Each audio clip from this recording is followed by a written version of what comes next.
Hello.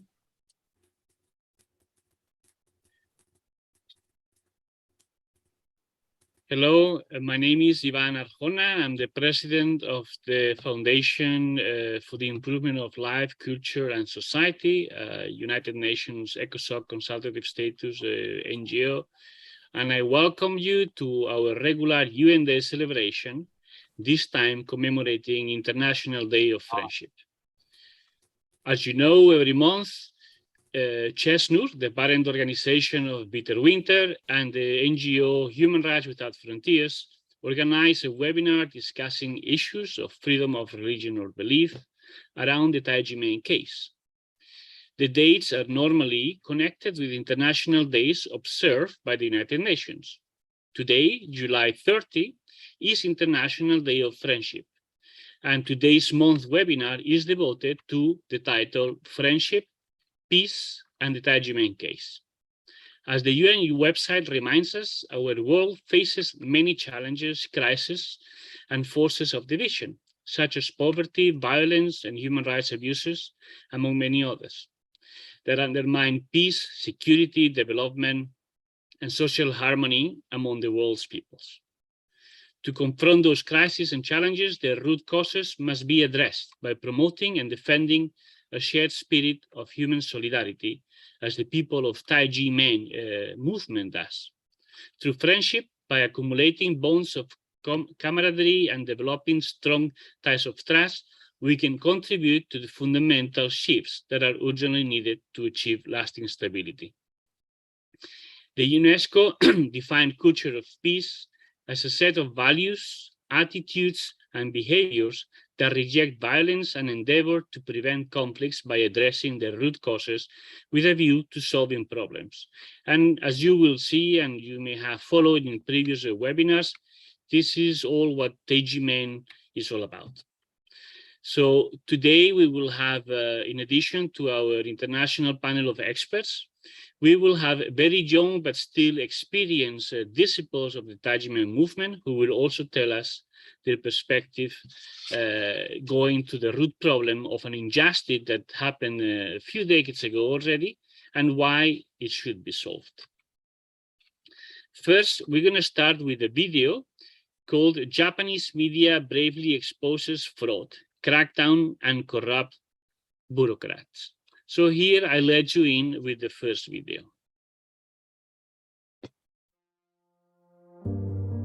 Japanese media bravely exposes fraud, crack down on corrupt bureaucrats.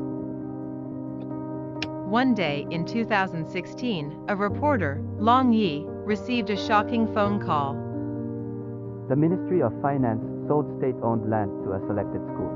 The cost of this, however, was not disclosed. There must be some ruse involved. Moreover, the Prime Minister's wife serves as the school's honorary principal. When Long Yi heard it, he anticipated it to be a headline. As a result, he started to investigate. First and foremost, he contacted the Ministry of Finance to inquire about the land's sale price. He was, however, rejected. The school buyer then bypassed his questions as well. After hitting every wall he could find, he discovered that the price of the land was only 1/10 of the price of the surrounding land. Consequently, Long Yi revealed to the world that the Ministry of Finance had sold the land at a low price and colluded with businessmen, sparking widespread debate throughout the country. In response to all those questions, the Prime Minister vehemently denied any involvement in the matter, saying, "If I or my wife is related to this matter, I will definitely resign as Prime Minister and MP." More turbulence unexpectedly ensued. Long Yi went in search of the land purchase documents at the time under unprecedented duress. It was shockingly found that the Ministry of Finance fiddled with these documents. The names of the Prime Minister's wife and other politicians were removed from the documents, and some people had died as a result. The Ministry of Finance clerk was forced to tamper with fake items, it was discovered. His conscience was deeply condemned by the pressure of obeying his superiors' illegal orders. He chose to commit suicide after being attacked by the public and left a letter of his last words. Following the investigation, the finance minister admitted to tampering with documents. As the public's dissatisfaction grew, the prime minister admitted to the people. The public's trust in the administrative system has been shaken. Please accept my heartfelt apologies. Meanwhile, the president of the National Taxation Bureau, who was in charge of land sales at the time, stepped down. So far, the fact that Japanese state-owned land was sold at a low price has been mostly hidden by the massive national black hole. Fortunately, there were still many conscientious media reporters, such as Long Yi, who were willing to bear enormous pressure to report the truth, as well as pay attention to politics and express public opinions. As a result, investigation was conducted and officials were forced to admit their mistakes. They can no longer blatantly abuse their power. The Japanese media even made this story into a TV series in order to raise awareness and public interest. Such dramas, which seek personal gain while causing political and judicial injustice, are staged in every country. Only by upholding the principle of justice and being willing to care about and participate in public affairs can people protect human rights and improve the national system.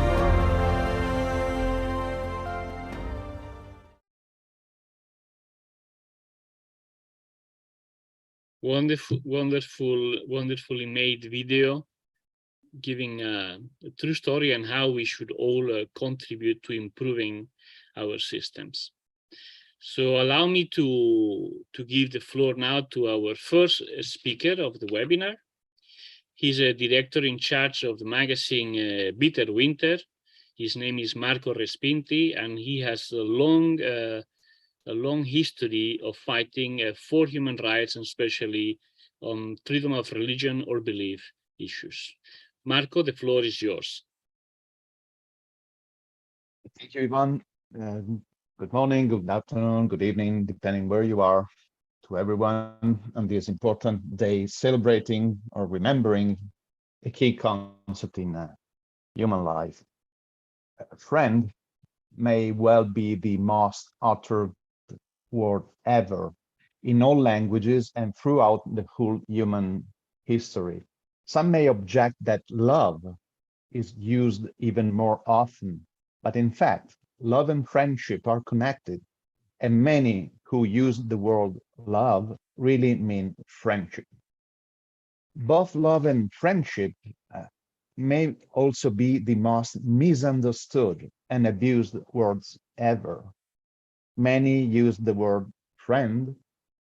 Many that use the word friend do not really believe it and don't really believe maybe in friendship. A real friendship is a relationship between two or more people based on affection. While friendship is a form of love, it is different from the love that unites spouses and romantic partners or parents and children. It is also different from the love we have for our house, country, flag, customs, traditions. I would not venture further in statistics and try to determine which among these forms of love is more common. My point is that friendship is different from all of them. Friendship, in fact, implies a kinship different from romantic love or social love. Friendship is not premised on the existence of blood bonds, as in families, nor a shared past and a common destiny as in nations.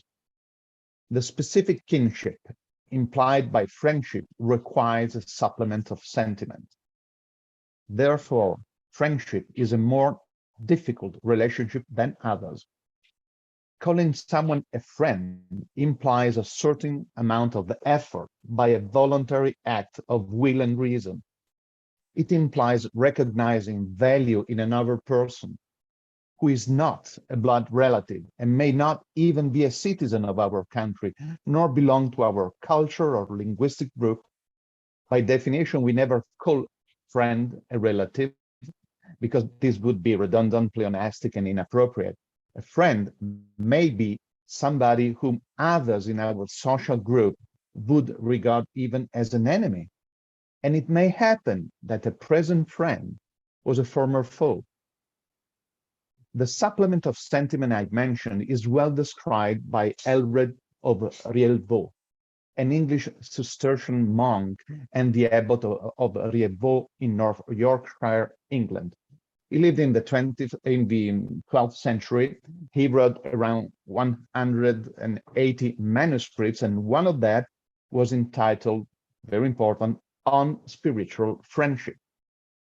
The nature of this text is very peculiar. It deals with spiritual friendship, as its title plainly says. However, the tract is useful to raise a fundamental question for all human beings of all traditions and cultures. Can friendship exist without a strong spiritual bond? Aelred answers in the negative. A Christian monk, he illustrates his topic in religious terms. For him, friendship is a form of imitation of Christ, meaning a form of the only worthy goal in a Christian life. His argument, without diluting it, can be broadened anyway to a general approach suitable also for non-Christians. Aelred's point is that friendship is sustained by spiritual kinship between two or more people. This kinship is their dedication to each other in the name of truth, sincerity, respect, and mutual help towards life's primary goals. These goals include becoming better human beings and improving the world together and at the same time, one by one. Outside of these essential goals, there is no real friendship. When we conceive and practice friendship in its proper meaning, we advance on the path of global renovation. Another element in the title of today's webinar, in fact, is peace. Peace is friendship among nations. It follows the same dynamics, only on a larger scale.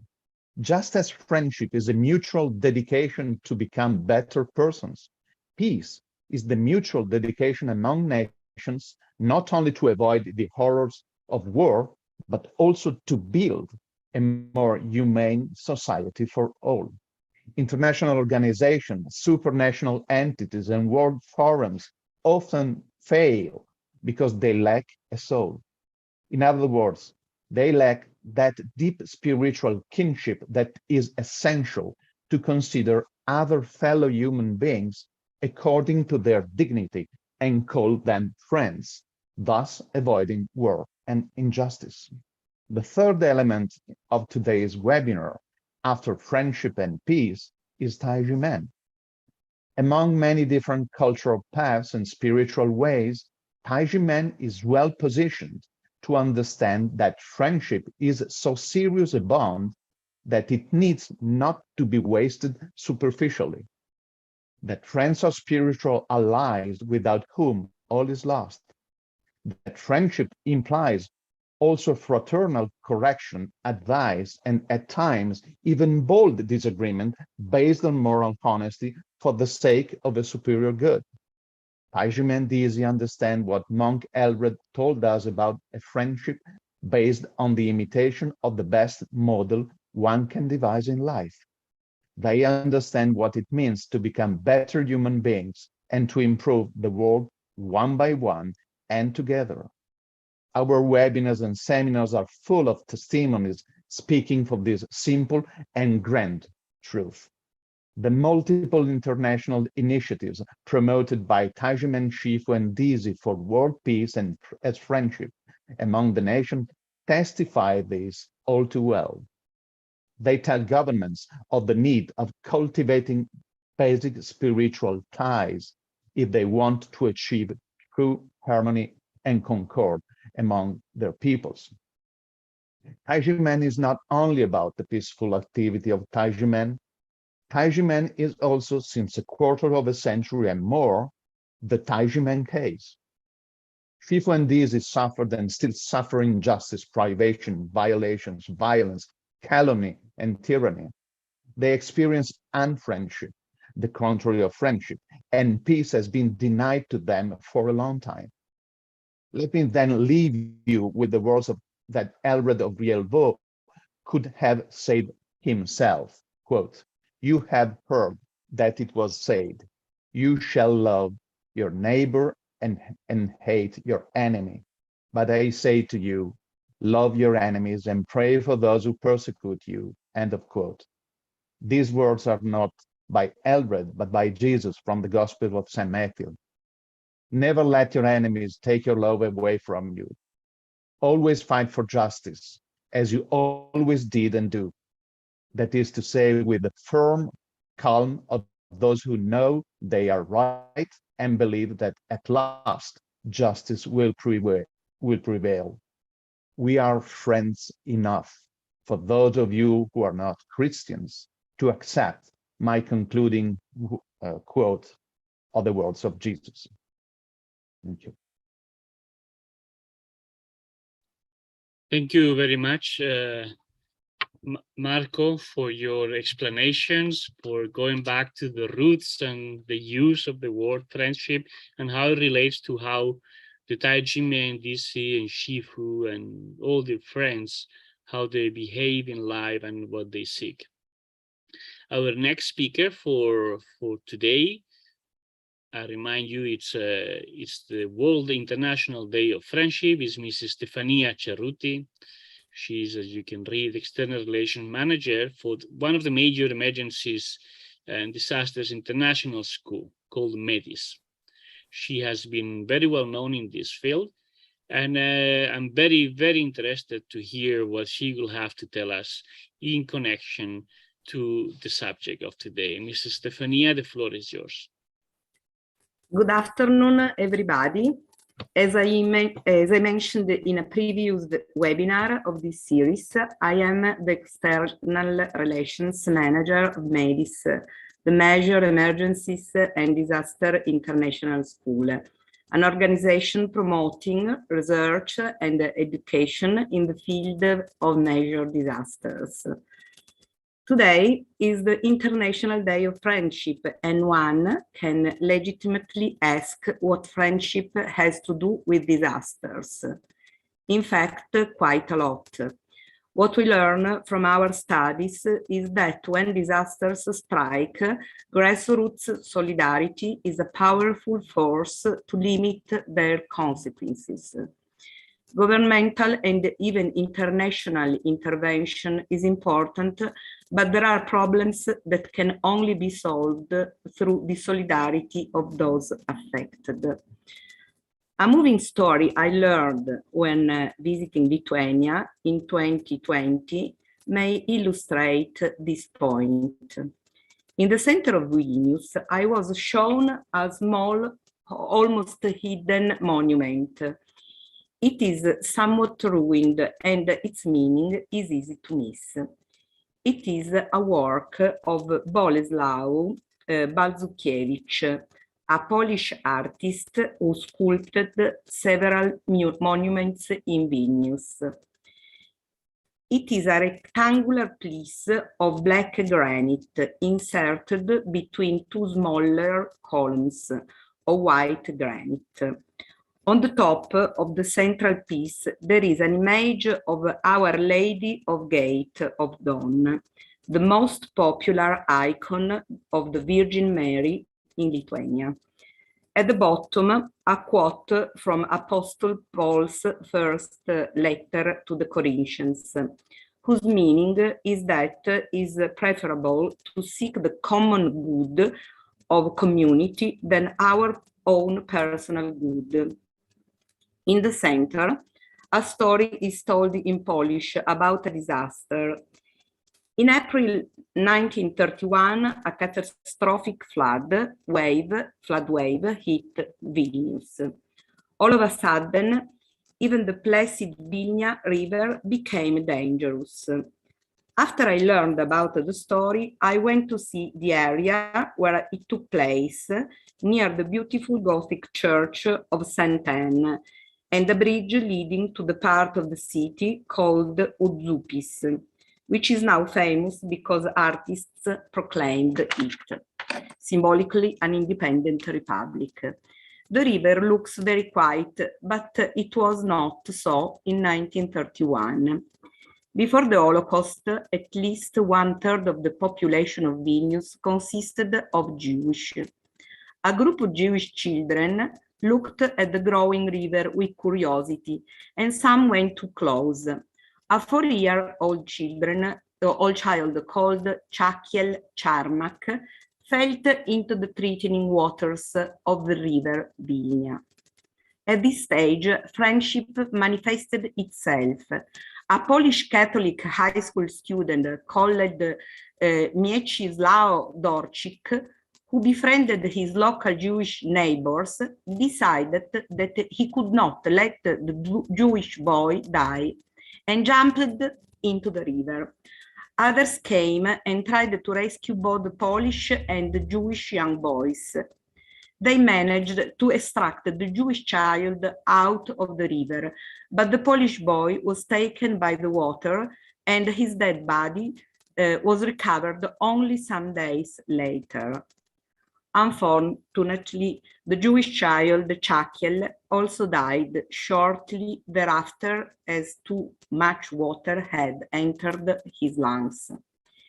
It is an extraordinary story of friendship, and it seems it had no happy end, as in fact both young boys died. But we should look at it more closely. Like in other European cities, in 1930s, Vilnius was plagued by anti-Semitic riots and the confrontation where Jews and non-Jews killed each other.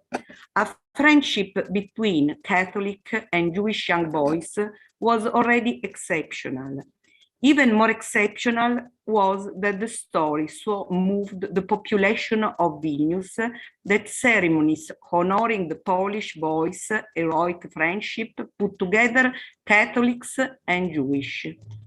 Some historians even believe that the larger interreligious movement celebrating Dorczyk had an influence on the fact that when the Nazis came, several Catholic families risked their life to hide and help the Jewish.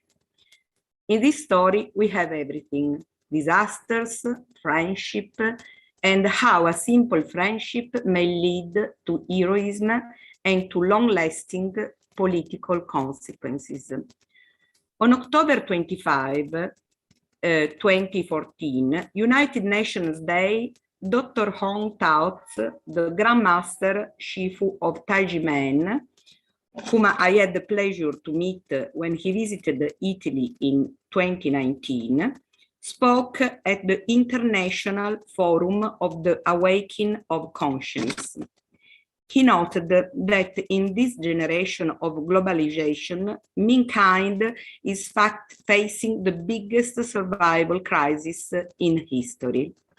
The merciless ravages of natural disaster caused by climate change, terrorists and violence, rampaging across nations, threats of deadly viruses like Ebola, and wars that violate the basic human right to life are all calamities that show the fate of the world is tightly intertwined for everyone.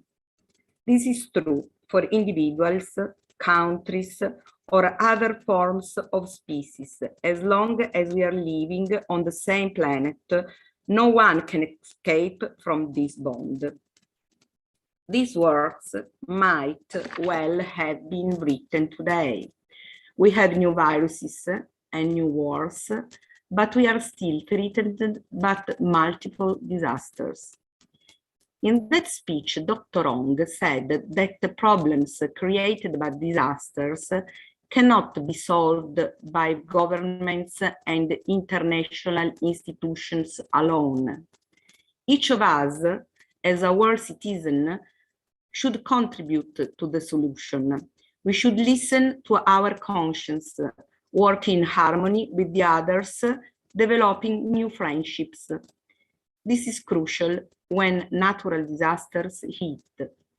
It is also crucial for human-made disasters, including the tax disaster that affected Taiji-Men. This is what we are doing today, and we are not on the right path. Against injustice, Taiji-Men mobilized and continuously expands an international army of friends. As confirmed by the story I shared with you today, friendship may change the world.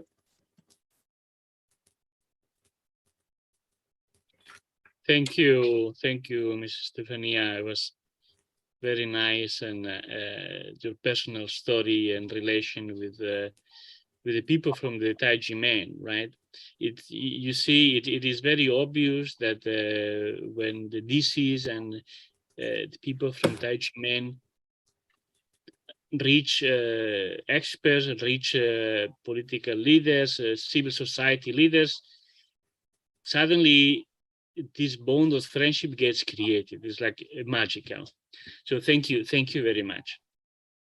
Now we will move to the next speaker before watching a video that we will watch and having some testimonies. But first, we're going to have the honor to introduce Mr. Willy Fautré, Director and co-founder of Human Rights Without Frontiers, an NGO that has been almost since Brussels existed, right?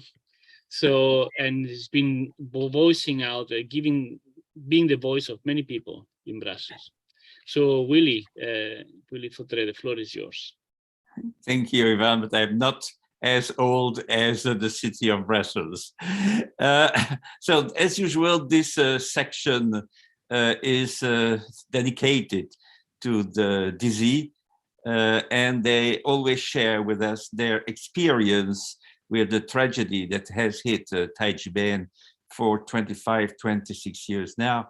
But first, we will watch a video that will introduce this session, and it's titled 26-Year Injustice.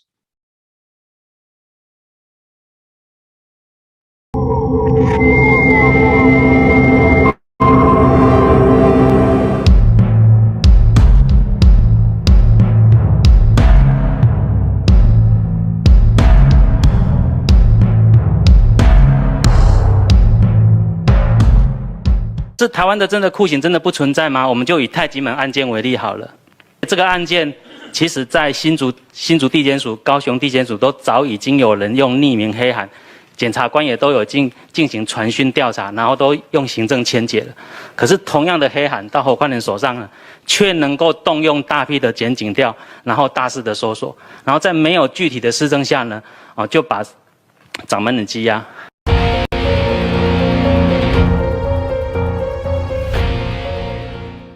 只要提到所得，就可以分这几类。第一个叫做是黑色的，大家知道，这叫做非法所得。非法所得不在课税范围，因为大家都知道，非法所得就是要归还受害人或没入充公，这个不是课税。这些是合法所得，所以它就分成几类。第一类，这个就是第4条的免税所得，包括太极门师傅的受赠就是所得税法第4条第1项第17款的受赠财产，这些是免记录课税所得的，是这一个。好了，太极门的已经明确的讲，它是免税所得，他把它投入在这个课税里面，这个显然是违法了。侯宽仁检察官以当时的司法蓝波啦、媒体宠儿的这姿态哈，他就是在办师傅的诈欺取财。诈欺取财的结果会怎么样？假设办得成，通通没入了。和课税有没有关系？没有关系。但是他呢，临江结案，自己想想恐怕办不下去，恐怕不会成功。假设这个诈欺取财不行，课税也是一种办法。结果他就说6天结案6天，请个职业生国税局人去作证。结果呢，他说那是补习班收入，就违反税监稽征法啦、逃漏税、补税处罚那么多年，因为你是非法所得，或者你是合法所得，这个是不能并存的。你要办他是诈欺取财，就没有课税问题；你要办他逃漏税，就没有诈欺取财的问题。太极门被冤枉课税，现在根本没有必须争论的，因为从行政院、立法院、监察院这都说这个不是补习班收入，是弟子的赠与。赠与绝对没有课受赠人所得税的，税法很清楚。他用免税所得课税，显然就是违法课税。刑法129条，违法征收罪，违法征收罪，公务人员1到7年有期徒刑。这个81年的非法课税，这个税且是要撤回注销。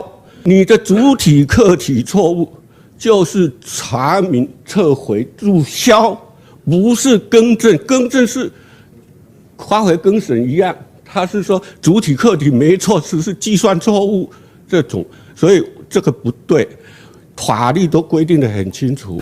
太极门案，85年12月19，搜查到2本存簿61万。结果第2天的报纸说，太极门师傅有诈欺收入，换那个补习班的所得31亿。然后呢，没有证据的，那事后的所谓证据啊，都是可以证明是假的。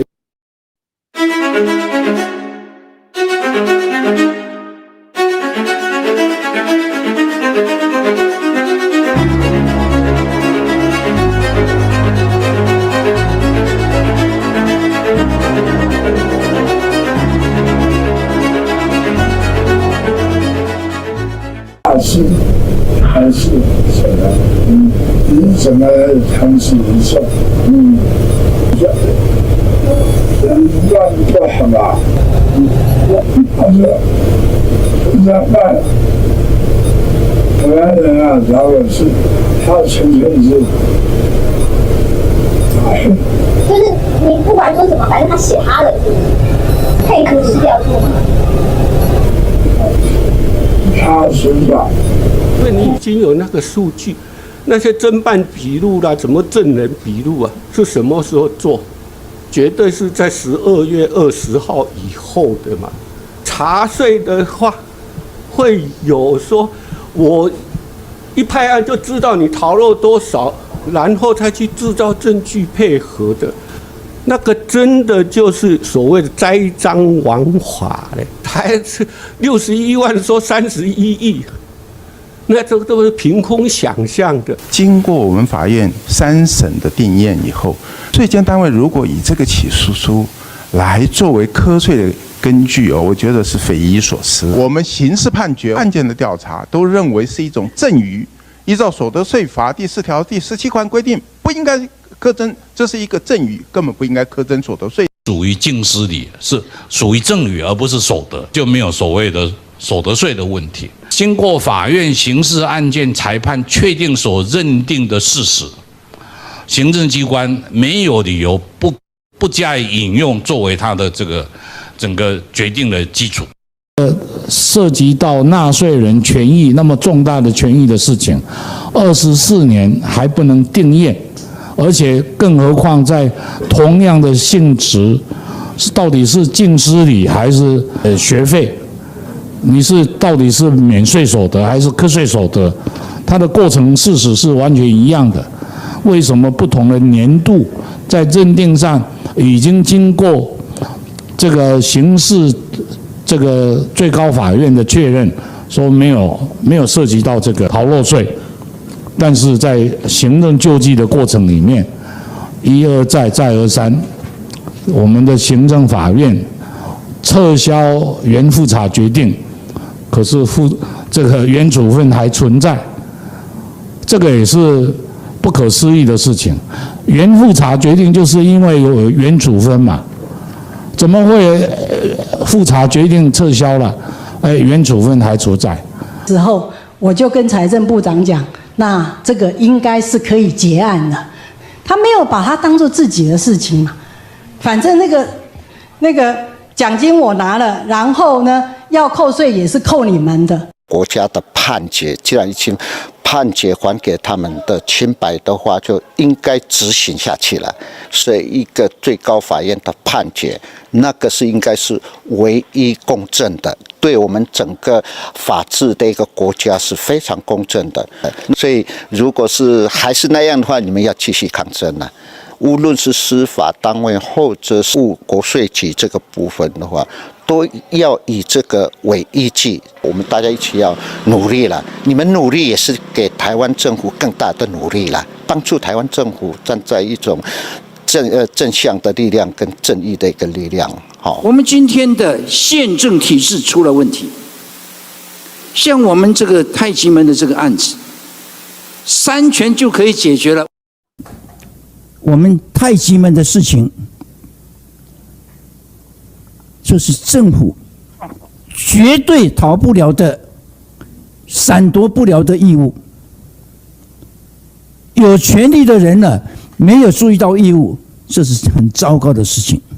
我们太极门今天的这个案子，主要的是因为行政系统的检察官这样的一个处理方式起诉了，让我们呢成冤这样的24年。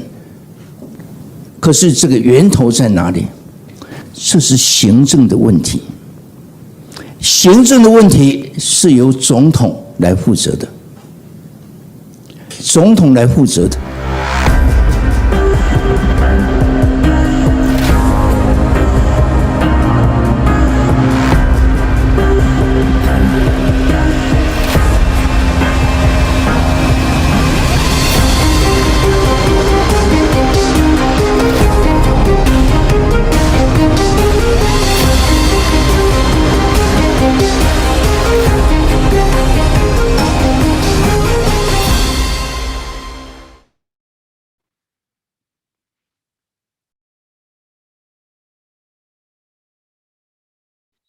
Yeah, 26 years of injustice, an excellent documentary showing how bureaucrats in Taiwan can bully ordinary citizens.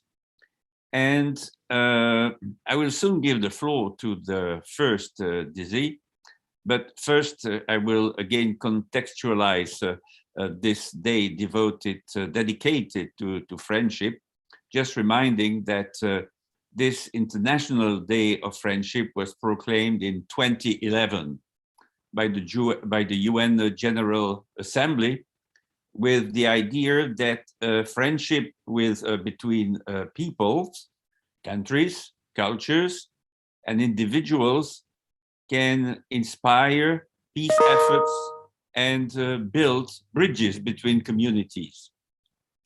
The UN resolution places emphasis on involving young people as future leaders in community activities that include different cultures and promote international understanding and respect for diversity. International Friendship Day celebrations happen to occur on different dates in late July or early August, depending on the country. But in Taiwan, Taijimen is responding today to the call of the United Nations by mobilizing all its human forces, not only to celebrate and enjoy this special day, but to give a new impetus to its program of solidarity with victims of injustice in Taiwan, all victims of injustice, in particular vulnerable and anonymous victims of undue or arbitrary harassment by the National Taxation Bureau. And Taijimen is their voice in Taiwan. And the first Dizzy I will give the floor to is Ruby Chang, who is a high school teacher. The floor is yours, Ruby. Hi, everyone. Okay. Good day, everyone. We are appreciative of professionals, academics, and friends who have joined us in our effort, since we all share the same vision and objective of a more just and sustainable world. Taijimen fake case in Taiwan remind me of a story of a Chinese legend from the Qin dynasty about a deer referred to as a horse. The Qin dynasty was the first great empire in China, and the emperor was called Qin Shi Huang. He relied heavily on Zhao Gao, who told his son the law. Later, Zhao Gao, who had studied the law, was later found guilty and given the death penalty. But Qin Shi Huang pardoned him and restored him to his official position. Later, when Qin Shi Huang died, his son was cowardly and incompetent, while Zhao Gao became a very powerful prime minister and even wanted to become emperor. One day, he presented emperor and other ministers with a deer and remarked, "This is the horse with 1,000-mile endurance." And the emperor said, "This is obviously a deer." The emperor then asked the other ministers who were present, and they were afraid that if they told the truth, that they would be killed by Zhao Gao. So they agreed that it was a horse. And only few ministers said it was a deer. The cowardly emperor did not dare to speak anymore. And the few ministers who told the truth were killed. The emperor was also killed by Zhao Gao within a year, and the Qin dynasty was destroyed in no time. History keeps repeating itself. Zhao Gao was a senior civil servant of the state, but he was not punished for his knowing the law but breaking the law, resulting in his excessive power, and other ministers were afraid to resist. In Taijimen case, Shi Yuesheng was ordered by Hou Guanren to give a perjury. Shi Yuesheng, a tax collector, knew he was wrong, but did not dare to resist. At the same time, in the tax rejustice case involving Taijimen, director of the National Taxation Bureau of Taipei, Zhang Shenghe, connived at his subordinate to alter the dates of the official document and conceal evidence, but there was no punished either. And the two offending civil servants were even promoted, just as the Qin dynasty connived at Zhao Gao, creating an official culture of confusing right and wrong, lying and deceiving. Even the judicial ruling of the third criminal trial confirmed the innocent and no tax owed 15 years ago, but National Taxation Bureau not only ignored the highest judicial decision of the rule of the law, but continued to illegally issue tax bill. The final resolution of the public hearing of the Legislative Yuan was not implemented, especially since the National Taxation Bureau had already admitted in the official document that the Taijimen was not a crime school and had admitted in the investigation process of the Control Yuan that it had made mistake.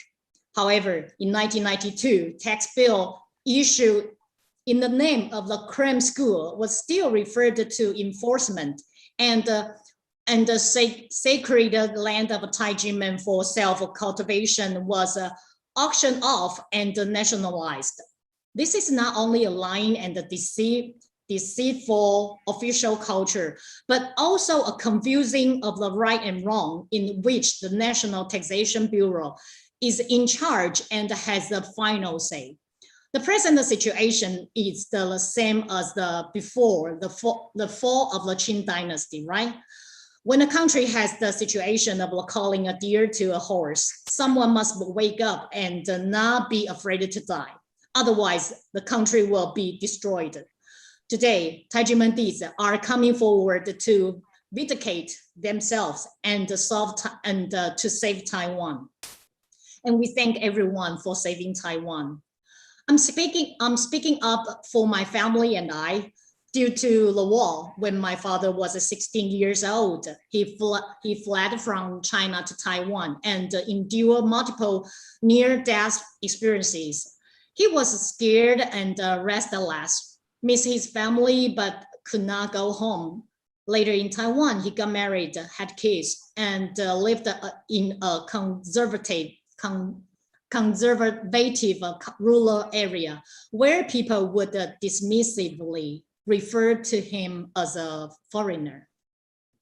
Our parents told us to study hard and to do well. They feared that their kids would be treated differently from the other kids and would be despised.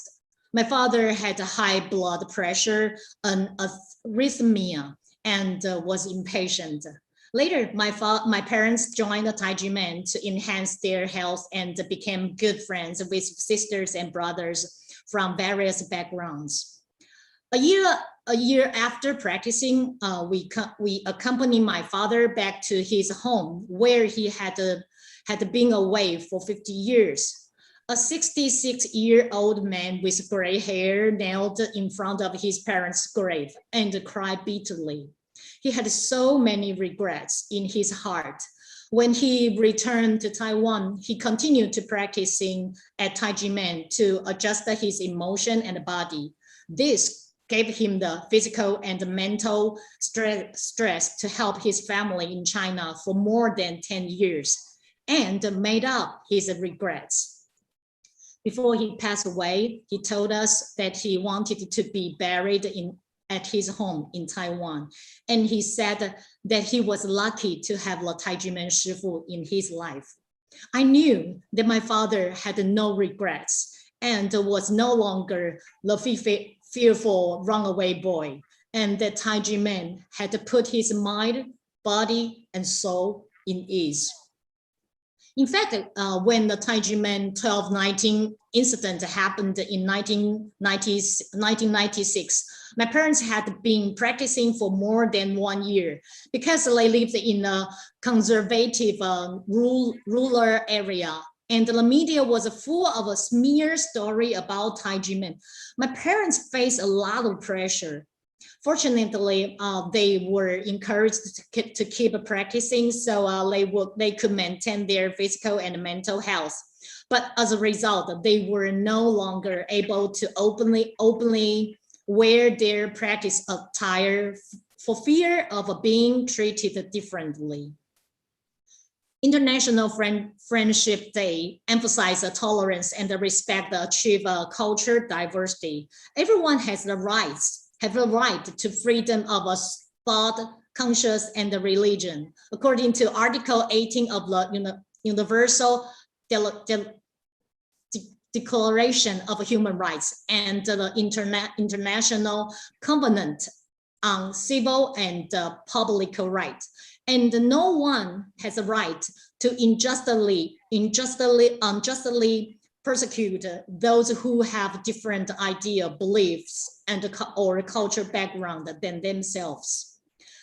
Taijimen is a culture and spiritual cultivation group. The deeds monetary gift to Shifu is legal. On the contrary, persecute Houkwan who study law, broke the law, and the director of National Taxation Bureau, Minister of Finance, Zhang Shenghe, who studied finance and taxation, broke the law, and then other official of the National Taxation Bureau and executive branch did not abide by the judicial acquittal and repeatedly passed other wrong law, abusing their power to interpret and confuse right and wrong. If the head of the government know that he is wrong and does not dare to come forward to set things right, the country will destroy itself like the Qing dynasty. Like my father, I think Taiwan is my home, so I speak up for it. Thank you to all of the experts and the scholars online. Your righteous voice are not only helping Taiji men, but also saving Taiwan and setting benchmark for democracy, rule of law, freedom of equality in the world.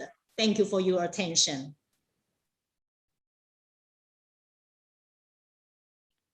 Thank you very much, Ruby Chang, for sharing with us several inspiring stories, either personal or emblematic. The story of Xiao Gao is really fascinating and close to our current realities. A deer cannot be a horse, but when you have power and you repeat again and again that a deer is a horse, the truth can successfully be dissolved by a dictator in a mountain of lies. And people can either believe lies or fake news, as we now say, or become accomplices of the dictator against their conscience because they feel threatened. Look at Donald Trump or at Vladimir Putin, but look as well at Prosecutor Wu.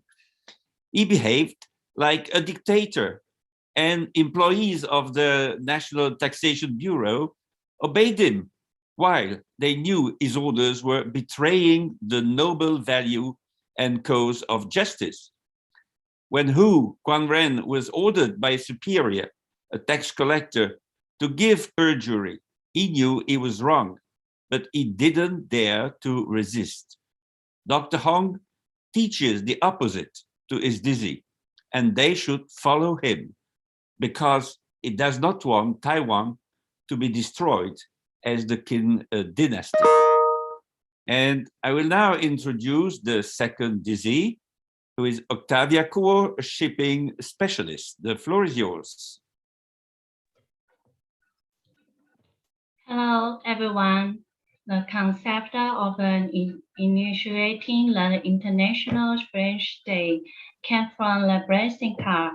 The blessing card makes the people connect and commemorated their friendship.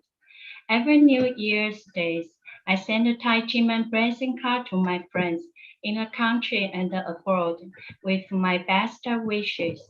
They are always delighted to receive them. My Shifu, Dr. Hong Daozi, the head of the Taiji Man, told me courage and confidence, which enabled me to travel around to Europe for nearly 1 year, and more importantly, to visit foreigner friends I hadn't seen in a while. They were also diverse cultures, language, and weather. I encouraged a party to sit along the road, and a granny who spoke Hungarian helped me to direct my way. I also struggled to find the road late at night, so I ended up wandering the streets. The journey led me learn to overcome my fears in my heart. I send the age of a conscience card to every foreigner who assists me on my journey and wish them a peace and a happy life in my limited English. They were overjoyed to get this card and the blessing. I made some international pals at the end of the journey. We occasionally still get in touch and share each other's life. Real happiness comes from helping others. My Shifu told me, they who make the best use of their time have the most time.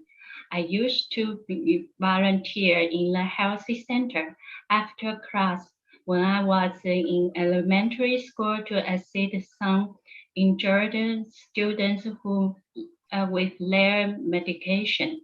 When I was in college, I spent my weekend with volunteering at the Ru, and after I graduated, I continued to volunteering at the Ru World Museum on the weekends. Shifu taught me life lessons and a practical method of doing things. Qigong practice kept me physical healthy, and the life wisdom kept me in a good mood every day. My senior sister in the school once said that I'm a happy and trouble-free person, but I do have problems, but I use the wisdom that my Shifu taught me to solve or deal with them. So, of course, the time of worries become much shorter. Shifu teaches us love and peace in order to help the world and our country. I aspire to be a good global citizen. Tai Chi Man has been invited to perform in National Day performance 8 times in the last 10 years. It demonstrates the soft power of a national culture through the dissemination of a high-quality culture. Tai Chi Man took first place in the 4 individual events at the 2002 as World Cup International Martial Arts Championships, including internal style boxing, external boxing, weapon, and Qigong. Also received the gold medal award for the champion of the Wushu performers team and the golden medal of the world's most outstanding performers.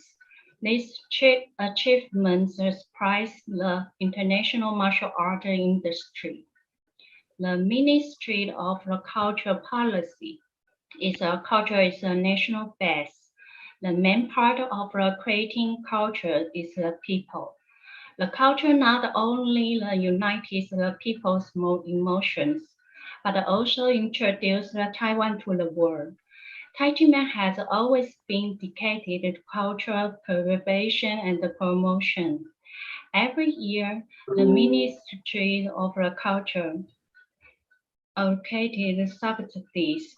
Cultural organization in 2020, the Ministry of Culture subsidies over 21 billion to promote culture. But Tai Chi Man has never received any government subsidies, all of which are self-funded by Shifu and the Dizi.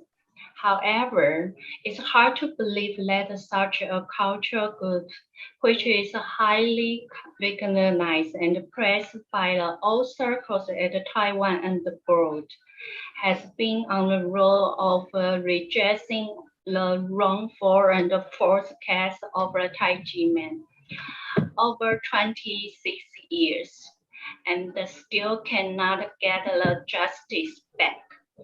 The main issue is that on July 13, 2007, the Supreme Court found Tai Chi Man not guilty of fraud, tax evasion, were in violation of the tax codes. In 2019, although the National Tax Bureau corrected 5 of the 6 years of the illegal tax to 0, it violated the principle of the consistency and quality by maintaining the tax bill for the 1992. The National Tax Bureau and the Administrative Enforcement Agency both knew the 1992 tax bill was illegal, but on August 21, 2020, they joined hands to forcibly auction off and nationalize the scaring land belonging to Tai Chi Man by the government.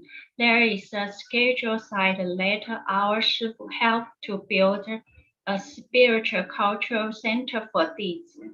This is not just a violation of people's property rights, but also a serious warning sign of the collapse of the rule of law in the country. My Shifu said, culture is foundation of a nation. Countries all over the world are dedicated to preservation and the promotion of the culture. And the freedom of the culture and the belief has been denied as a human rights protecting item. Taiwan, which has long been praised a beacon of a democracy and the freedom around the world, has been persecuting Taijiman spiritual groups by criminal and detention for 26 years, which is a serious human rights persecuting that has shocked the world. Today, the government not correct such abuse mistake in Taijiman test case. At the ensured time, all your voices are the key for the solving Taijiman case will force the Taiwan government to face the mistake and correct it. It makes the test justice be real and protect the human rights. It will lead to every government in the world respect the taxpayer human rights. Every taxpayer is based on the right rule and the due process of the rule. Start abusing of the power and persecuting the people and end up with the Taijiman case. Thanks for listening. Thank you, Octavia Kuo. You have made many foreign friends around the world, as we could hear, but not the so-called Facebook friends. Your friendship with a lot of people is different because you have traveled for nearly a year across Europe, you said, and you have met people with a different language, different culture, different age, different social background. And once you found your way thanks to a granny. On another occasion, someone gave you some lodging while you were wandering the streets and desperately looking for a place to sleep. Since then, you have sent blessing cards to all those foreigners who helped you during your journey so that they can remember that they did something good with you on one occasion and you did not forget it. That's the best way to sow seeds of friendship and to spread it through space and time. After receiving tokens of friendship and being back home, you also scattered friendship around you by being a volunteer in various contexts, in health centers or at the zoo, as your Shifu had taught you to do. Continue to follow this path, Octavia. And now I will give the floor to Selina Liu, a self-media worker.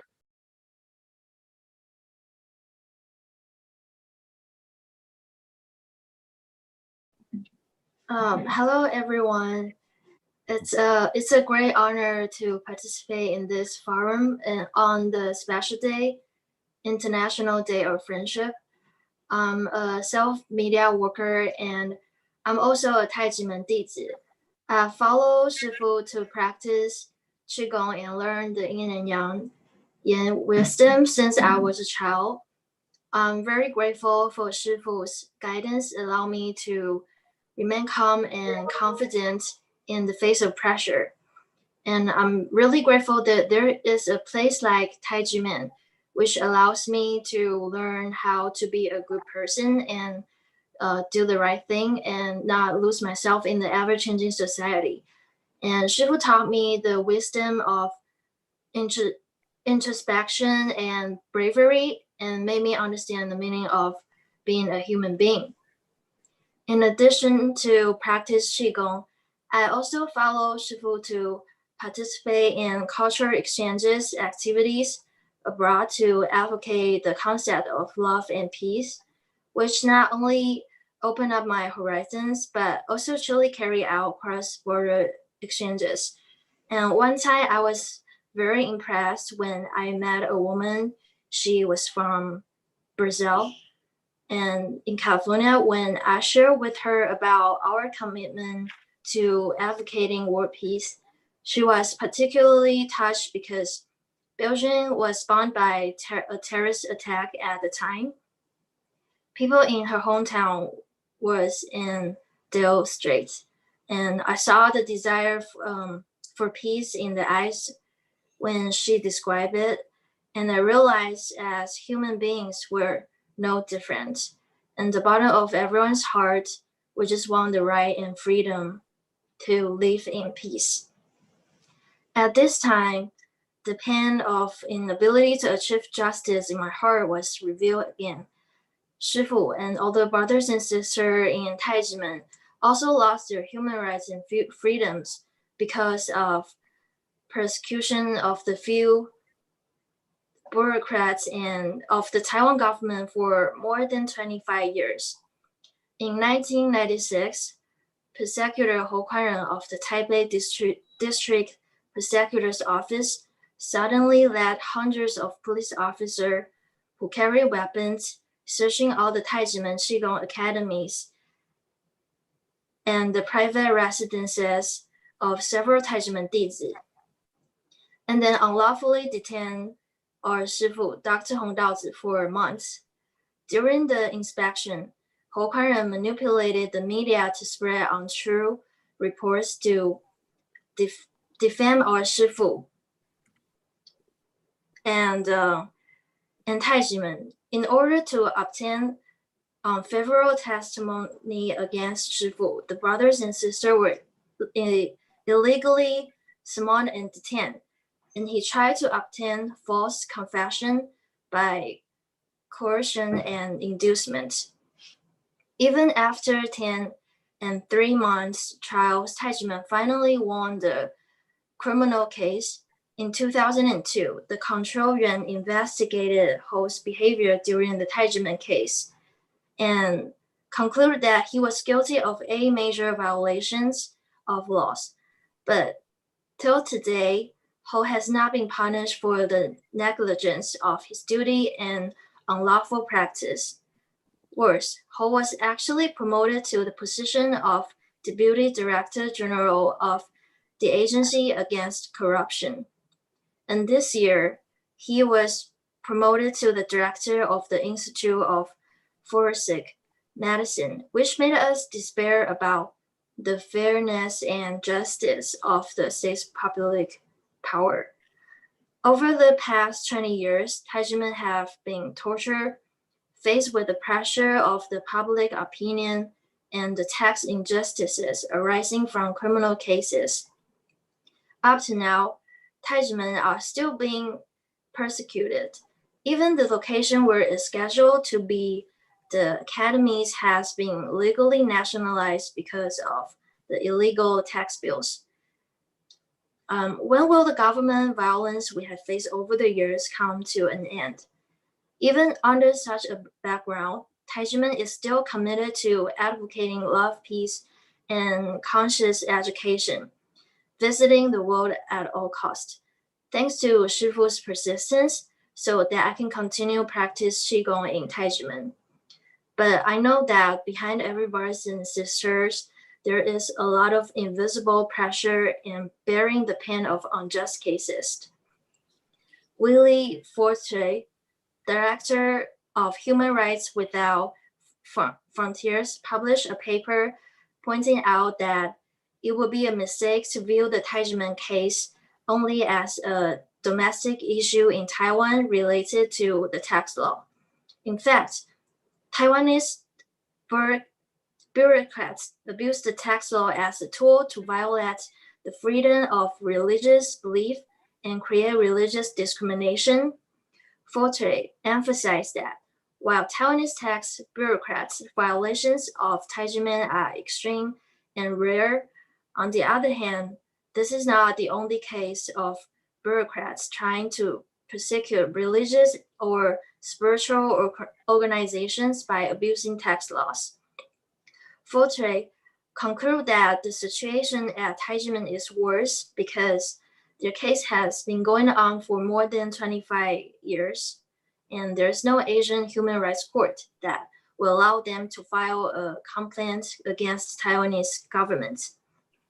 And this is why we have been standing up and participating in countless individual human rights movements and reforms of the rule of law. We have worked tirelessly for the truth, and today is the International Day of Friendship. We embrace the diversity as human beings and respect different ideas and cultures. Caring and empathy is one step forward of efforts for human rights.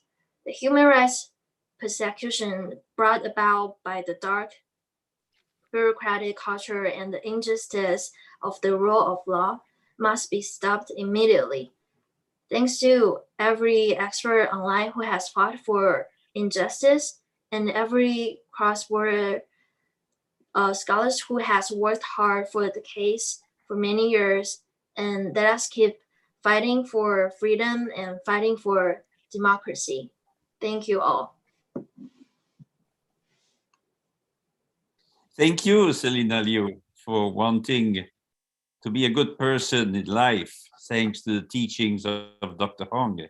But this can be achieved in many ways, you know, by saying nice or encouraging words to someone in despair, as you did when you met in California and comforted a Belgian woman who had lost faith in human beings after the terrorist attack which took place in Brussels at the airport and in the metro in March 2016, a place where I work, in fact, Brussels. 30 people were then killed and 340 were injured. And I was in Brussels at that time. I was wondering what was suddenly happening on the streets, because we are working in the European district. And at that time, I had invited a Ukrainian MP and the head of a Ukrainian department on religions and the Ministry of Culture for a conference at the European Parliament. We were already good friends at that time. And of course, the conference was canceled, but they were suddenly without any accommodation. And I offered them the hospitality for a few days at the apartment of our office. The Ukrainian MP is still a member of the parliament. And the other person, imagine, is now Ukraine's ambassador at the Vatican. So more than ever, our friendship and our relations are indestructible. And who knows which positive impact you had on that Belgian woman in California. Always be friendly with everyone, Selina Liu, because that is how friendship leads to peace and love. And that is also my message to all the dizzy. Now I will give the floor to Emilie Tsai, a university student.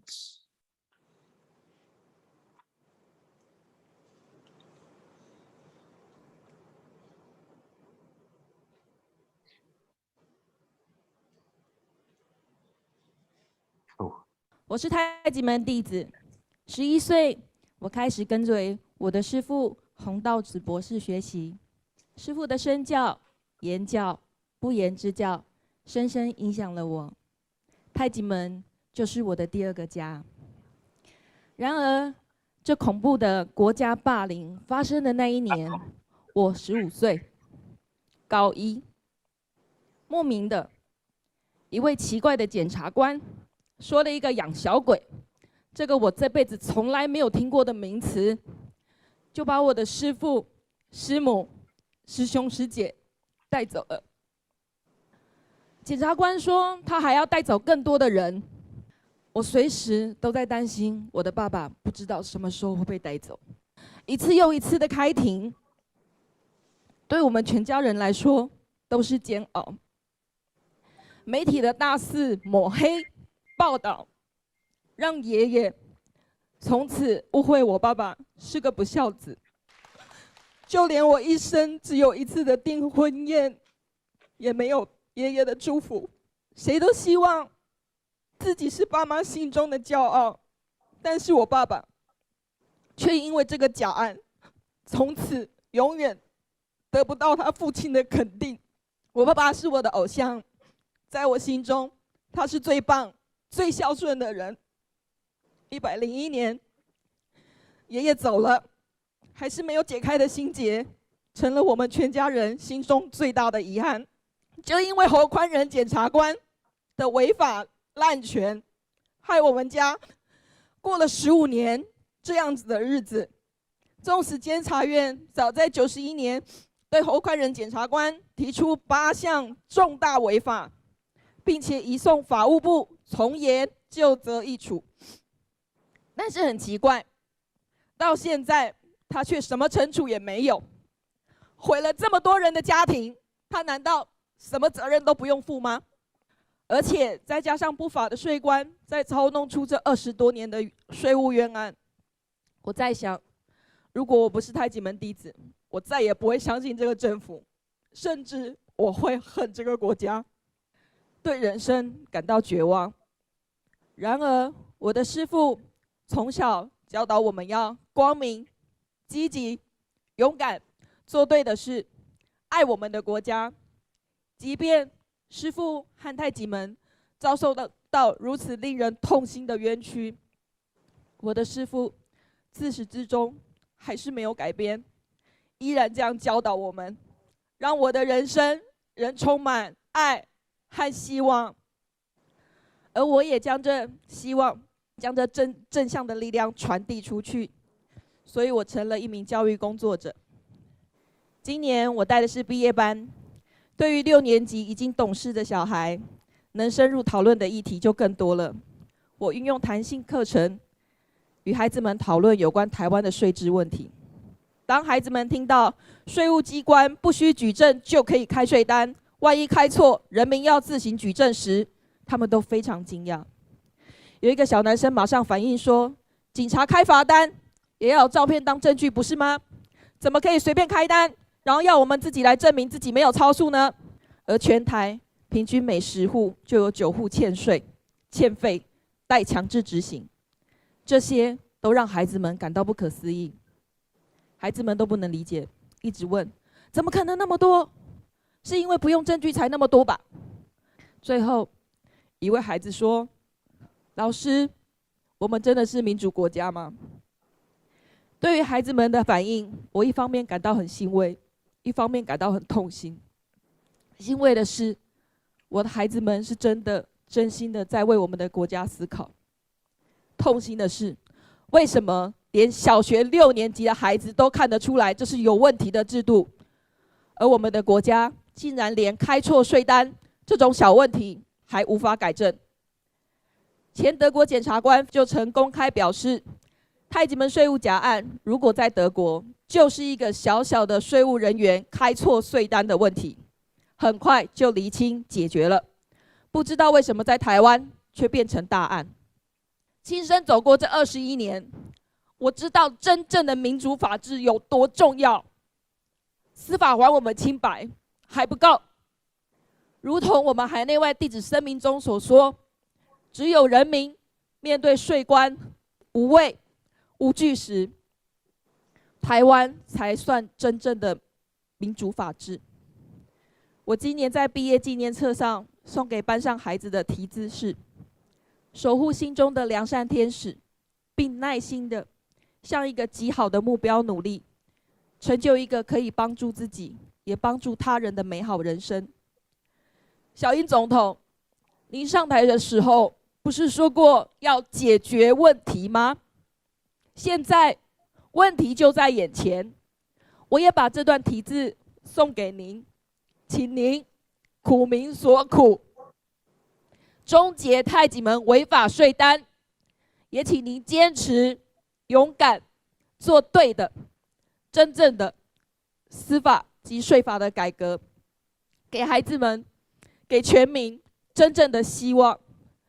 这是一位老师，一位妈妈，也是一位受害者内心对小英政府最大的恳求。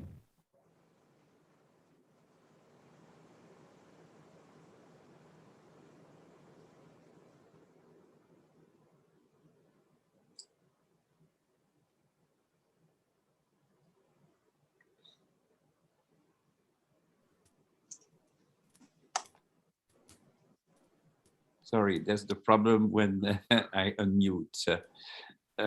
Yes, thank you, Wang Jian, for your moving message to President Tsai. The Taijimen tax case was irremediably damaged, has irremediably damaged the cohesion of your family and the relations between your grandfather and your father. And this is one of the tragic side effects of this injustice, which could not be repaired.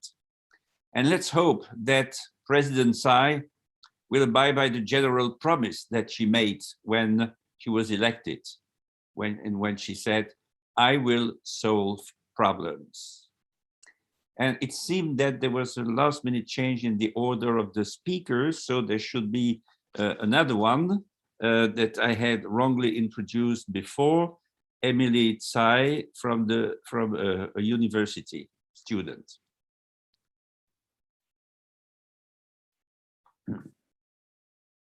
Hello there, online experts and scholars, as well as friends. I'm Emily Tsai, a college student. It is an honor for me to participate in today's webinar and to commemorate International Friendship Day, which is meaningful and full of warmth. Dr. Artemio Branco proposed and celebrated International Friendship Day at a gathering of friends in 1958. The United Nations General Assembly officially designated July 30 as International Friendship Day in 2011. The idea behind International Friendship Day is that friendship between peoples, countries, cultures, and individuals can inspire peaceful efforts and build bridges between communities. This day's significance corresponds to the love and peace I learned in Taijimen. I used to be quite introverted. I was nervous about speaking in public. When I had to speak to strangers, I would always stammer and not be able to say anything. I'd rather hide in the corner and be overwhelmed with anxiety than make friends in a group. At the age of 11, I visited Taijimen, a place that taught me to be brave, to smile, and to recognize the concept of love and peace.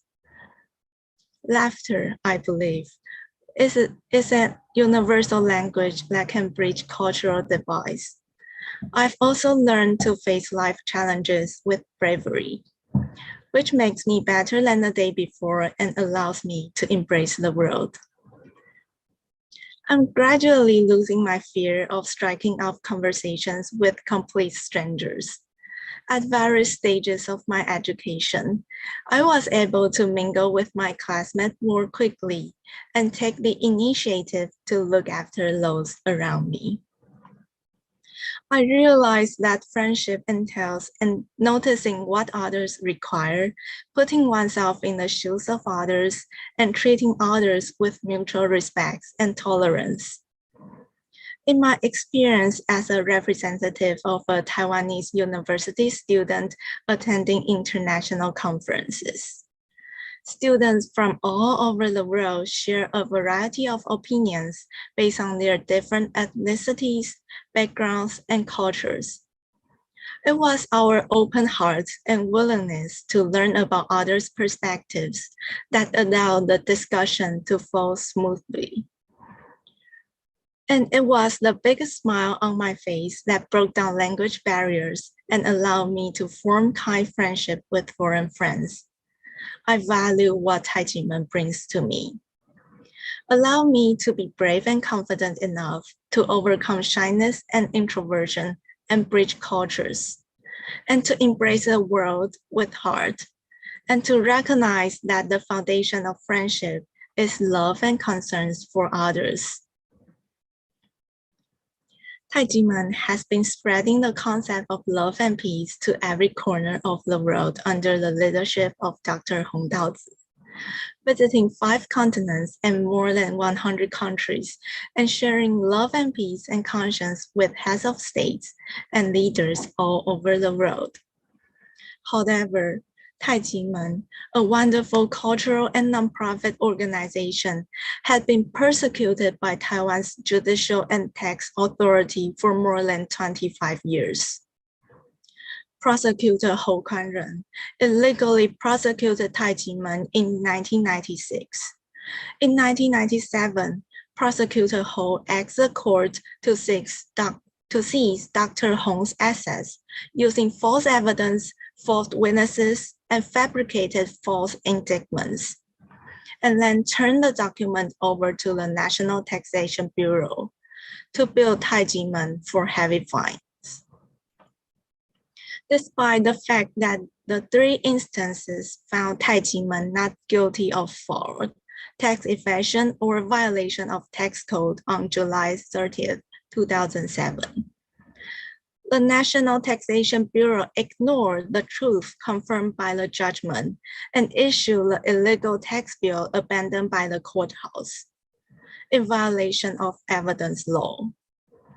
What's worse, on August 20th, 2020, the Hsinchu branch of the Administrative Enforcement Agency illegally and forcibly auctioned off the Taijimen's sacred land for self-cultivation and illegally nationalized it.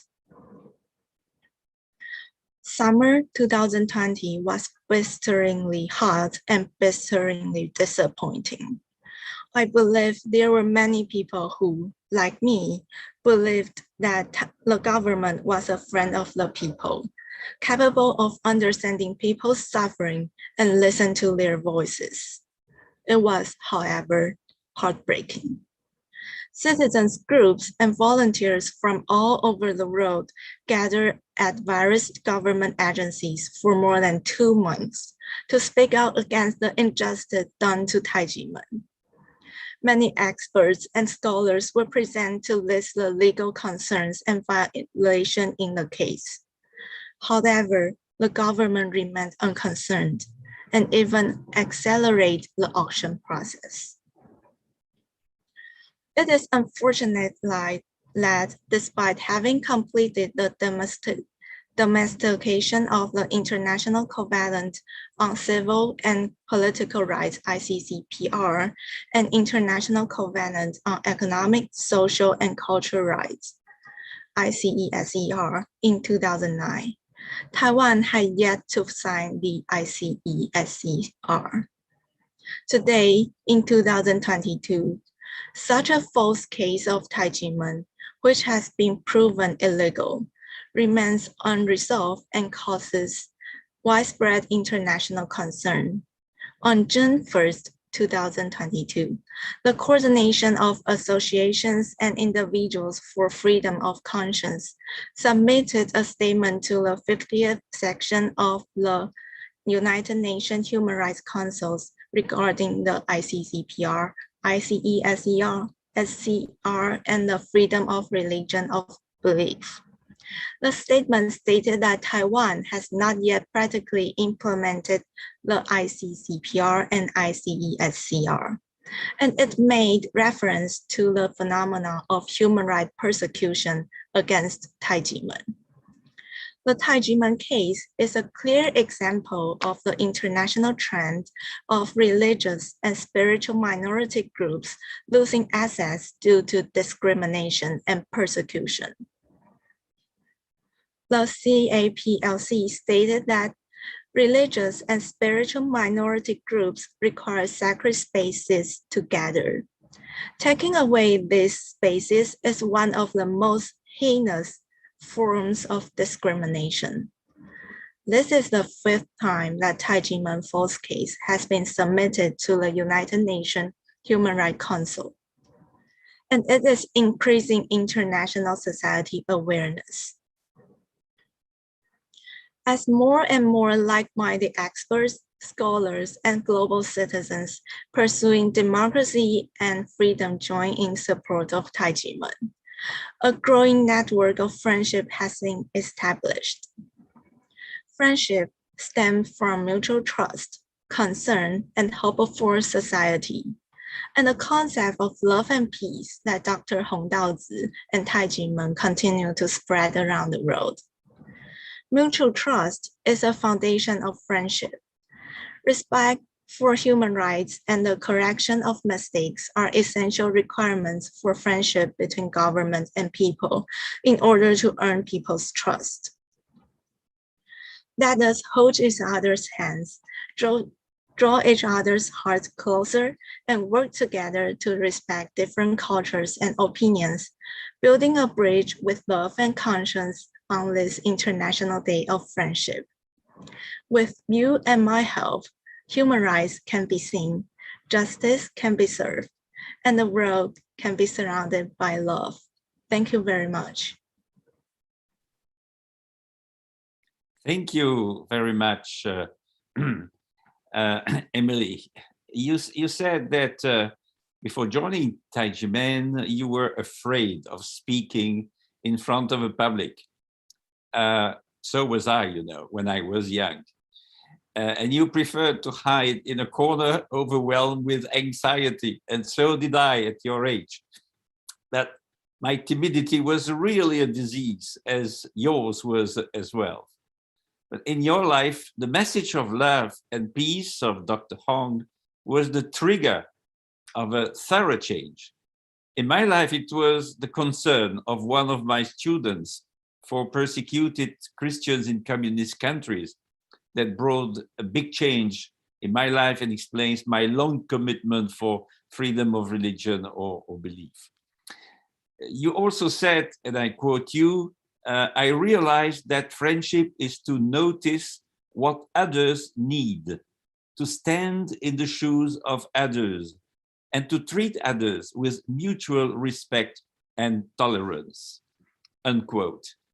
I like very much what you said, because it is in line with the life of my father, an ordinary tramway driver who was always open to migrant workers coming from Italy, Spain, Greece, or Maghreb countries.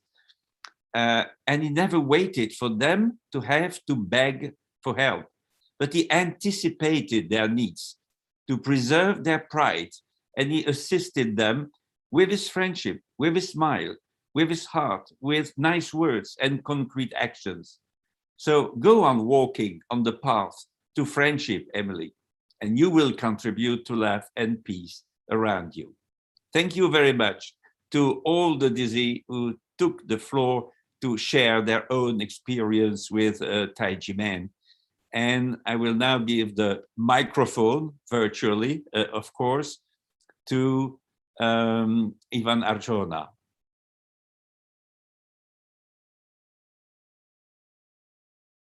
Thank you, Willie. Thank you to all the DCs.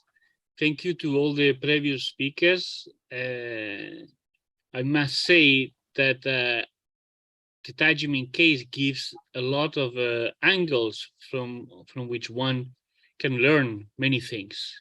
It's incredible how just one case, you know, could open the door to so many views. So thank you very much. Now we're going to give the floor for the conclusions to the man who probably is the one who binds us all here. This is Dr. Massimo Introvigne. He's the founder of the Center for Studies on New Religions, editor-in-chief of Bitter Winter magazine in Italy, and a tremendous, passionate person about the freedoms of people. Massimo, the floor is yours. Thank you, Ivan. And I was, as usual, very moved by the histories and the stories told by our Dizzy, which also show in action this network of friends, which ultimately is capable of resisting tremendous injustice and tremendous pressure. I also listened with interest to the two papers by Marco and Stefania about friendship. Marco talked about the spiritual component of friendship as a theoretical and philosophical matter, And Stefania discussed a historical example of heroic friendship in a disaster situation. And I would like to conclude to add two examples, not from history, but from literature. And first, I should confess that I was also a somewhat peculiar child. I was never shy in reality, but my strangeness depended on the fact that while most co-students in school believed that the Italian classics were extremely boring, I fell in love around age 10 or 11 with one particular classic. Well, to argue I was somewhat normal, I also fell in love with comics, of which I started a huge collection. But at the same time, I fell in love with one of the classics we had to read in school, and that was the Orlando Furioso, or the Frenzy of Orlando. She's an epic poem written in the 16th century by Ludovico Ariosto. And I realize this poem is regarded as boring in school because in school you only read some passages, which absolutely does not make sense. It was written to be read from cover to cover, as they say, but for this you need time. And I lived in these years in the mountains near Torino, in a very cold place, which made it normal, even for healthy children, to make at least one cold during the winter. And I was, in a way, welcoming the colds because my mother would provide hot chocolate, and I would stay in bed for a few days and read the Frenzy of Orlando, which is a good 500 pages. I read speedily, even at that age, from cover to cover. So what about the Frenzy of Orlando? Orlando is none other than Roland, who is a character in La Chanson de Roland and appears in many other literary works.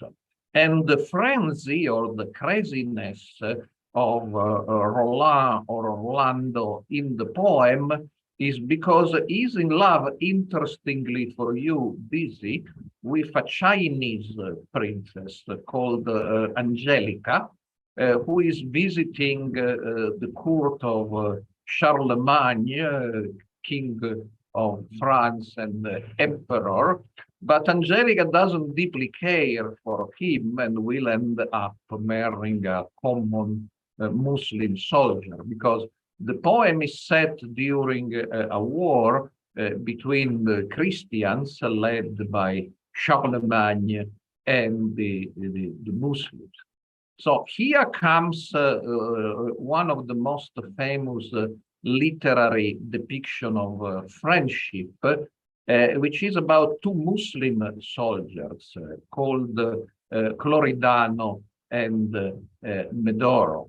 And in this part of the Frenzy of Orlando, Cloridano and Medoro, after a battle the Muslims lost, went to the battlefield to recover the body of their king, Dardanelles. But they were spotted by the Christians, and while Cloridano managed to escape, Medoro was surrounded by the enemies and was about to be killed. So here we have hundreds, perhaps thousands of soldiers against two. So it's clear to Cloridano that if he goes back, he will be killed too, but he goes back in the name of friendship.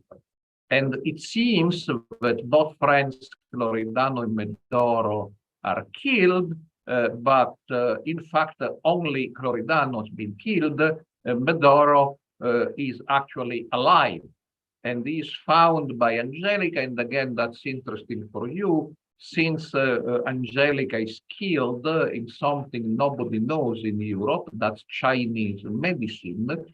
She is able to rescue Medoro, and the two fell in love and go back to China, where they marry and disappear from the rest of the poem. So it's clear to critics that the story of Cloridano and Medoro is largely based on a story most Italian or cultivated Italians of the 16th century were familiar with, which is perhaps even more interesting. And that's it's a story appearing in the Aeneid of Virgil. Now, the Aeneid is a poem written a few decades before the birth of Jesus Christ, when the Roman Empire is being founded, and Virgil wants to create a mythical foundation for the history of Rome. Since the most popular poems everybody was reading in Rome, they, of course, the cultivated people were capable of reading Greek, and they read the poems attributed to a mysterious character called Homer, the Odyssey and the Iliad, which are about the war between the Trojans, a population in the Middle East, and the Greeks. And Virgil invents the story that Rome, which was in fact founded by Italian peasants, in fact had been founded by an elite of Trojan warriors who survived the slaughter by the Greek and adventurously came to Italy to become the founder of Rome. But before being able to found Rome, they had to defeat other population which were living in the area, including the Rutuli. And during a difficult spy mission in the territory of the Rutuli, two of the Trojan warriors called Euryalus and Nisus, who were inseparable friends, find themselves in a situation similar to Cloridano and Medoro, which is not surprising because Ariosto was actually inspired by this passage of Virgil for his Cloridano and Medoro story. And here, again, we have one of the two friends, Euryalus, surrounded by the enemies because their spy mission has been unfortunately discovered, and Nisus, which could have saved himself, goes back. So the two of them are killed.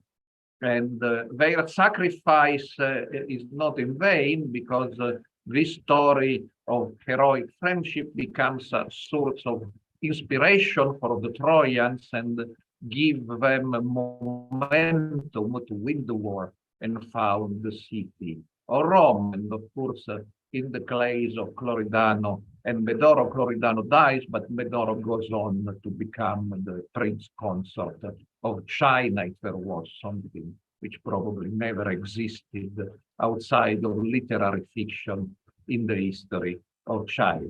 I will not discuss the most discussed item, which at least the Europeans can easily figure out by literary critics contemporary about both Euryalus and Nisus and Cloridano and Medoro, if this friendship is really a code word for a homoerotic or homosexual relation, but that's very modern. Of course, in Roman times, it's possible, much less possible for Medoro. In fact, ends up falling in love with the beautiful Angelica, who is not a man. So, but apart from this problem, which I'm perhaps less interested into, but dominates contemporary criticism of these passages, and the answer is we don't know. What surely both Ariosto and Virgil wanted to present to us is the importance of friendship. And as Marco Respinti said, it's possible that we in ordinary life, we talk even more about friendship than about love, but in fact, in literature, it's much more about love than it is about friendship. And this is why the literary passages, such as the the two stories I mentioned to you today are so famous, because there are less stories about friendship in literature than there are about love. But as the real life incident in Stefania's paper, these stories mean that friendship may have momentous consequences. Really, the story of friendship with Euryalus and Nisus is presented as having an impact in the foundation of the Greek civilization of Rome. Now, you can tell me, but this is fiction, these are epic poems, but the fact is there is epic even in real life, and there is an epic also in the story of Taiji men, fighting for more than 25 years, passing the torch of the battle for justice from generation to generation, resisting incredible pressure. If this is not a modern epic, then I don't know what an epic is. And at the very center of Taiji men epic, we find again friendship. Dozens of testimonies from these in our webinars tell us incredible tales of friendships, which inspire them to fight together as brothers and sisters against all odds. And dozens of papers from scholars and human rights activists show how this friendship is contagious, is expanding well beyond these. Their marvelous friendship is inspiring. And as ancient epics tell us, friendship may be more powerful than weapons. So the time of a global friendship, finally leading the Taiji men case to a solution, has come. With this, I believe we can conclude our webinar, but it's not really concluded, because there is a very effective series you really need to watch together, of videos offering a very detailed reconstruction of the Taiji men case called Unbreakable Bonds. And these videos we are presenting one after the other in the different webinars. So today we have Unbreakable Bonds number 10. So I know you already want Unbreakable Bond number 11, but for the time being, you can conclude today's beautiful experience by watching Unbreakable Bonds number 10. Thank you. Unbreakable Bonds, Episode 10. Taiji men has won 18 appeals against the NTB as of 2020. Yet, the unjust tax case has remained unresolved. The wrong decision concerning the 1992 tax case led to the illegal enforcement in 2020. Taiji men's land intended for a self-cultivation center was nationalized after the second auction failed. The government was reduced to a robber stealing people's property unlawfully. This shocked the society and human rights experts at home and abroad. During the lengthy battle for justice, Tai Chi Men has attracted a lot of attention and support from Taiwanese and international human rights groups and experts. The unexpected disaster that befell Tai Chi Men has lasted for 26 years, as of 2022. Many chivalrous criminal, tax, and administrative law specialists provide their support and assistance, expressing their voices of justice through articles, forums, press conferences, public hearings, and online media, regardless of the oppression from the Ministry of Finance. For over 20 years, Zhang Menren and his wife, caring for the well-being of humanity, have continued leading Dizzy to fight against the NTB, while continuing to spread love and peace around the world. Although being highly respected and appreciated around the world for promoting the beauty of Taiwanese culture, Zhang Menren had to face the illegal seizure of the Tai Chi Men Academy, travel ban, and unlawful tax bills by Taiwan's NTB. Has this government agency ever respected justice or cared about its people?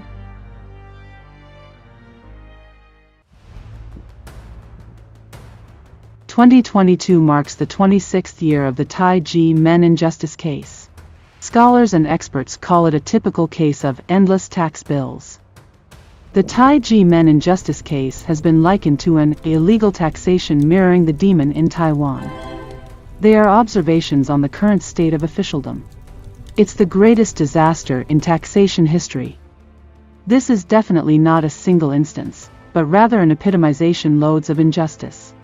Many scholars and professionals, both domestic and international, felt the vindication of the Tai Chi Men case will have significant meaning for our whole tax system. There is a group of scholars who have brought their fields together, including those of the tax system, equity, and human rights. Therefore, the Tax and Legal Reform League was formed. Long-term legal tax system inequity in Taiwan prompted the establishment of the Tax and Legal Reform League in December 2016. Chen Zilong, a professor at National Taiwan University Law School and chairman of Taiwan Association for Financial Criminal Law Study, is one of the founders. He claims, Taiwan's tax system is beyond rules. It is against the law and the Constitution. Taiwan, as a result, has no tax legislation, only tax retribution. Huang Chunqi, distinguished professor of financial and economic law of National Chung Ching University, mentioned that it is the country's constitutional obligation to protect taxpayers' basic human rights. Wu Qingqin, associate professor of the Department of Law of Alethea University, stated that the legislation protecting taxpayers' rights should be used to safeguard taxpayers, not as a fig leaf for tax officials to unjustly collect taxes. Dr. Lucas Lien, a Taiwan-based professor of Osnabrück University, Germany, said that the main goal of transforming justice is to give people power. People are the masters, and even grand judges are public servants. Chen Yinan, director of Taiwan Society North, stated, we exist to seek justice and righteousness in the world. The main purpose of the tax and legal reform is conscience, true legal and tax reform, saving Taiwan with conscience.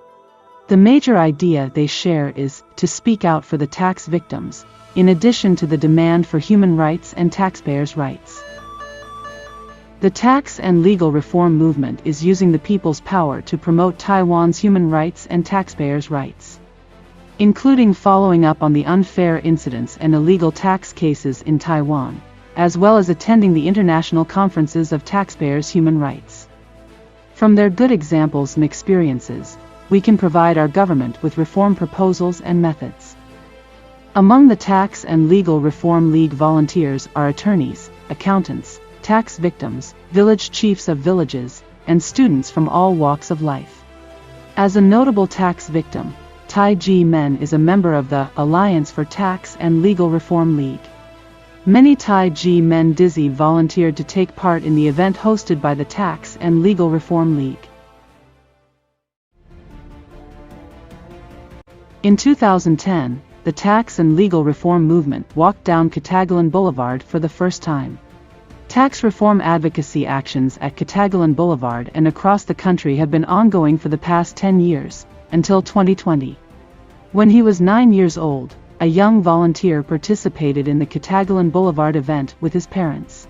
He just knew something wasn't right with the government. 10 years later, in 2020, he was 19 years old. It became clear what the government was doing wrong.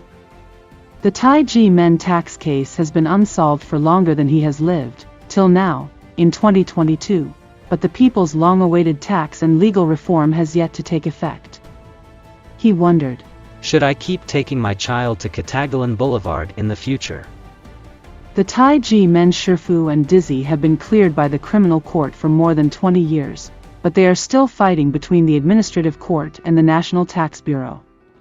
I believe that in the world, there is no such thing as an unlimited path, that perseverance brings hope, and that the truth will always be revealed. Along the way, the journey of adhering to redress injustices is like a journey of self-cultivation in everyday life. Taiji Men's Shifu and Dizzy fight for their beliefs and the dignity of humans. In his later years, Grandpa Li Pei Chao, a 100-year-old legal and tax reform volunteer, was still concerned about legal and tax reform. He inquired, Is it possible to deliver the medical bed to the protest site? The route of legal and tax reform is not easy to navigate. Grandpa Li, who is 98 years old, said, If life is 100 steps, I am absolutely solid in these 2 steps. I have pledged to do it till my last breath, hoping for a happier life for the future generation. Human life is short. How much longer do we have to persist for a true, people-first transformation to take place? When will the government give justice to the people?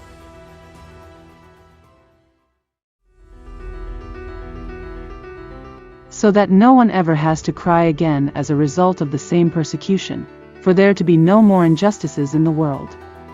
In order for a bright future for Taiwan and the world, Taiji Men and the Law and Tax Reform Alliance will work together and continue to fight.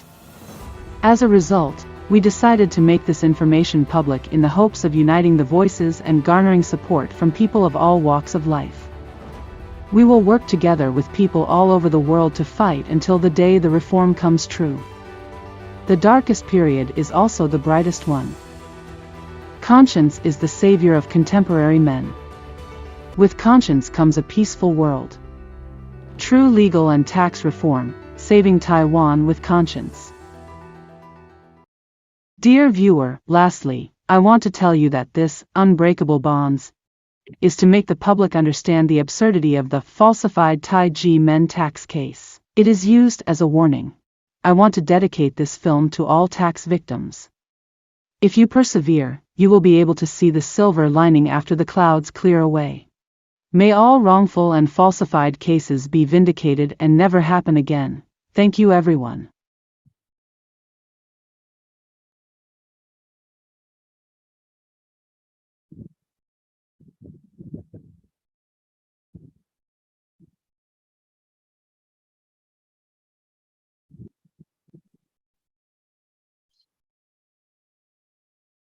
Hello, Willie. I think you will conclude the meeting, right? And before the conclusion of the meeting, I have a very good news to share with all of you and also the participants in this webinar. As you know that